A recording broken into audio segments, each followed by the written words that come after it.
Alright, so for this project, you're gonna need some red, green, and black. You're also going to need a zipper. I'm using a continuous zipper, and you also need a slider for this. Also, you will need a 4mm crochet hook. Alright, so I'm gonna make a magic ring.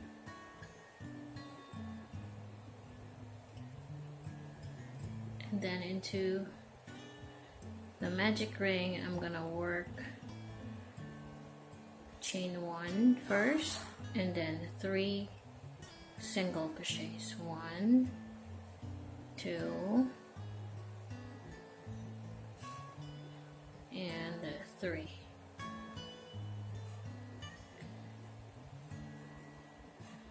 After pulling it, next is I'm gonna chain 1 and then turn. After turning, I'm gonna work 2 single crochets into every stitch for a total of 6 single crochets in this row. So I now have my 4th one, and then the 3rd one is 2 single crochets.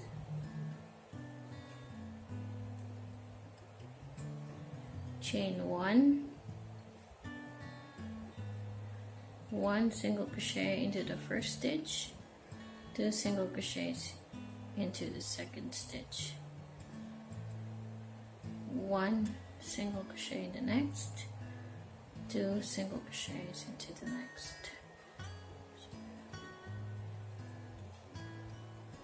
And then 1 single crochet, 2 single crochets into the very last stitch.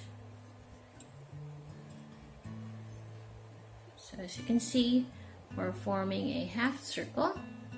So every time you turn, you chain 1 first.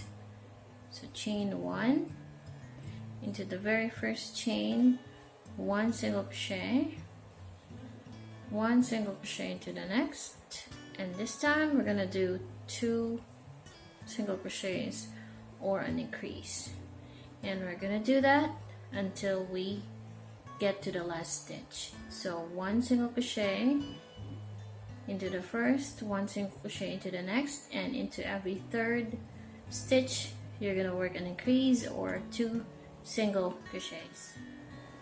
Alright, so this is the first row, 2nd, 3rd, 4th, and for round 5, chain 1, turn, and then this time we're gonna work an increase into every 4th stitch.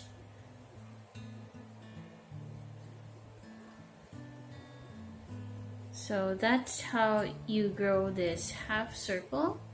Every time you move into the next round, you're gonna work an increase into the nth round. So this one, 4th, next round will be on the 5th, 6th, 7th, and so on.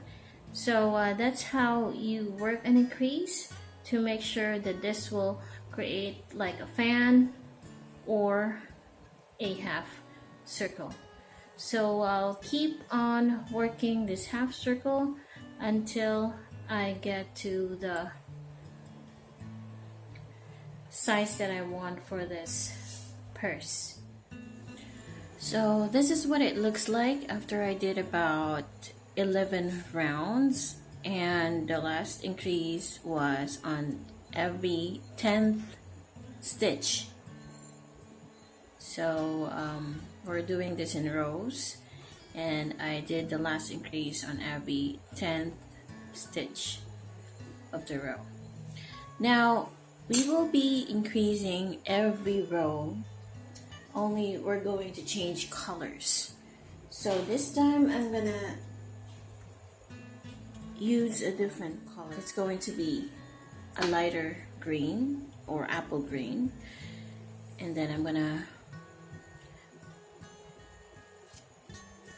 cut this off. And just before I finish the last single crochet, that's when I'm going to insert the new yarn,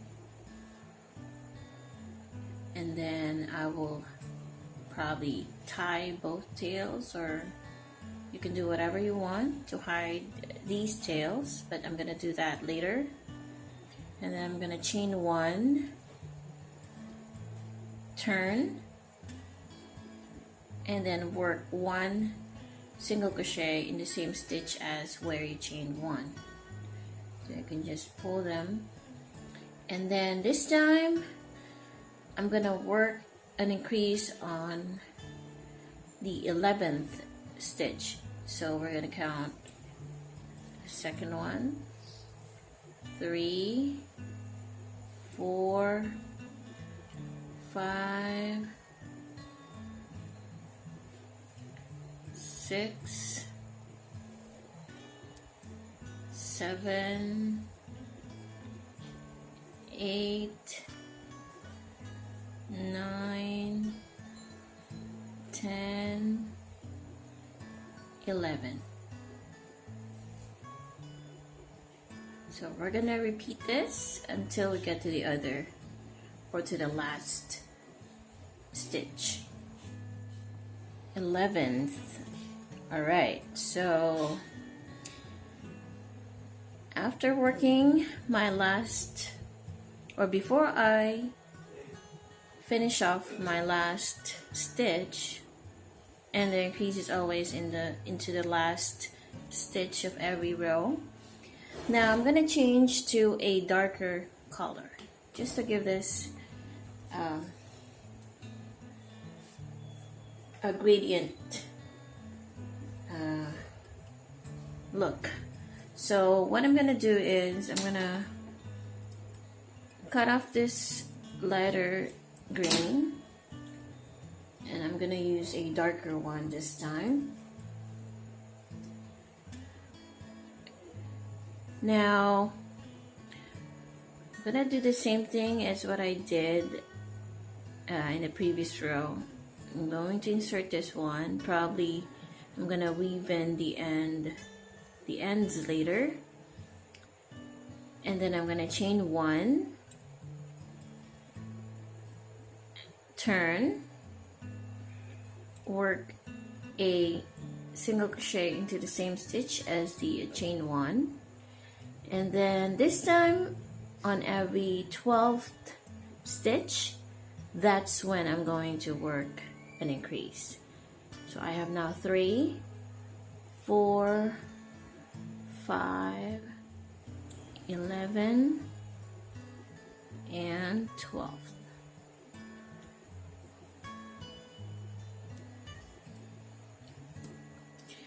So I'm gonna keep doing that until I get to the other end, and then I'm gonna do one more row of this. So into the next row, it will be on every 13th stitch. Alright, so this is what it's going to look like after you work another piece, because you need two. And this is what it's gonna look like if you're going to weave in all the ends, and make sure that they're neatly sewed in. And then after that, we're going to chain one and then cut off the yarn and weave in the ends after that. Now we're not finished yet with the purse, because we're going to work the center part of this purse. So the next step is we're going to make a centerpiece for the bottom of this purse. So we're going to chain 3. Now starting from the second chain from hook, work 1 single crochet and then 1 single crochet into the last chain.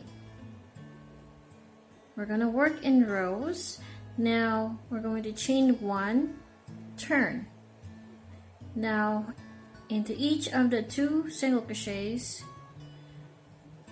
In the first stitch, we're going to work 2, 1 into the next, chain 1, turn. After turning, we're going to work 1 single crochet, 2 single crochet into the middle, and then 1 single crochet into the last stitch. So we're forming a triangle. Chain 1, turn, work 1 single crochet into the first stitch, and we have 3 remaining stitches. Now into the next, we're gonna work 2 single crochets, 1 single crochet into the next, 1 single crochet into the last. So as you can see, it's forming like a triangle. And then this is the first, second, third, and fourth row. Chain 1, turn, and then into the 5th row, we're gonna work 1 single crochet into the first, 1 single crochet into the next, and then 2 single crochets in the 3rd stitch. And then we're gonna work 1 single crochet into each of the remaining stitches. Now we have about 3, 4, 5, 6. So we have 6 single crochets in this row. So row 6, chain 1, turn, 1 single crochet in the first stitch, 1 single crochet into the next, 1, 2, 3, 4. We have 4 remaining stitches. Now into the 3rd, we're gonna work an increase. We're gonna do 2 single crochets into the last 3, 1 single crochet in each of the stitch. So as you can see, we're forming like a triangle. What I'm gonna do is I'm going to chain 1 and just work 1 single crochet into every stitch, and whatever the number of this stitches around, or maybe on this row, will be the number of rows that you're gonna have this for this piece, so that when you join them like this, it would look like a slice of a watermelon. So just keep on working a few rows.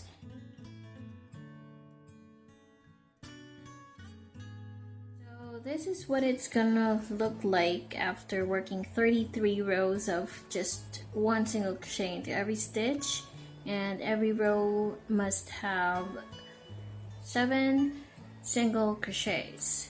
So I did that for 33 times, and then the last 6 rows would be a decrease, because we're going to mirror what we did in the first to second row here, so that it will shape like this as well.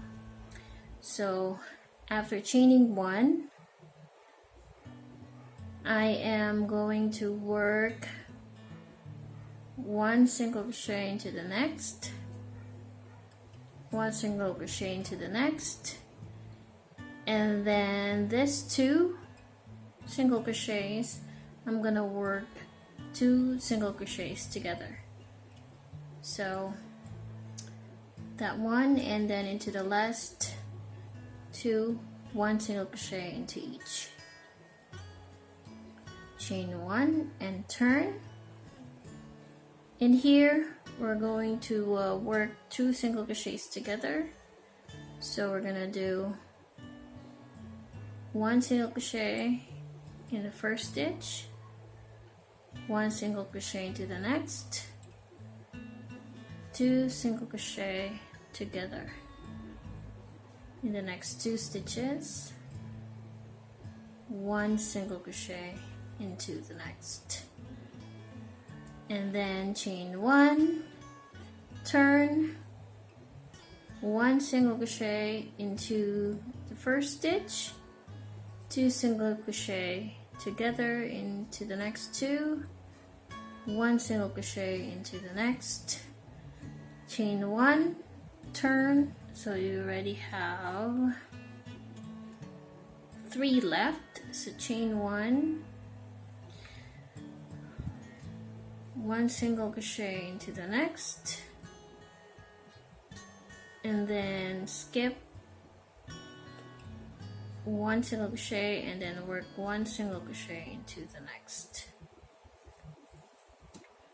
So this is what it looks like now. So the next step is we're going to join. So to join them is we're going to join both stitches together. So what I'm going to do is I'm going to insert the hook into this part, and then I'm going to work single crochets on both stitches. So make sure you're catching both stitches.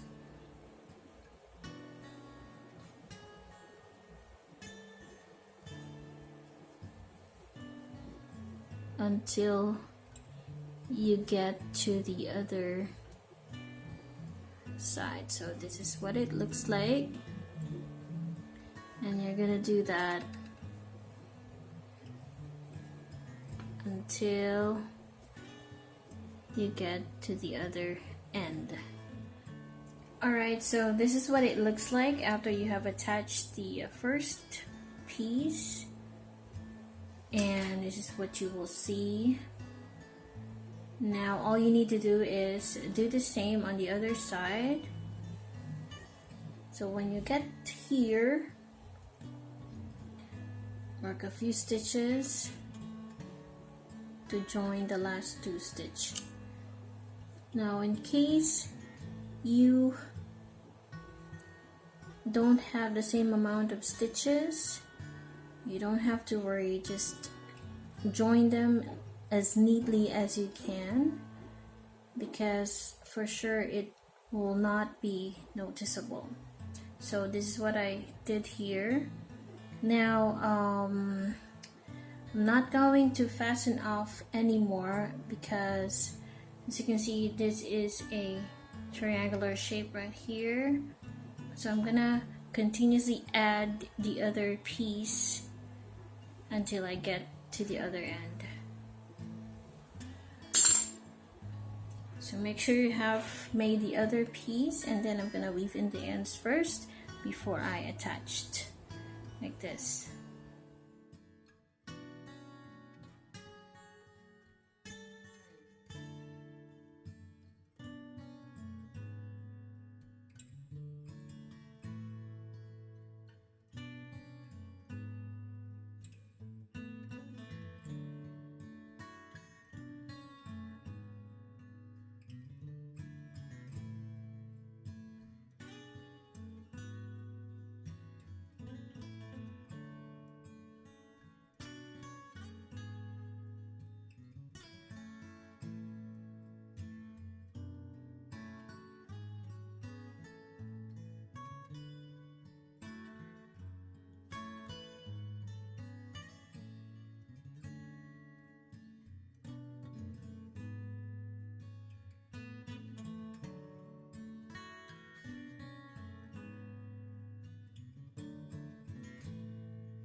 Alright, so after sewing it around, this is what it's looking like.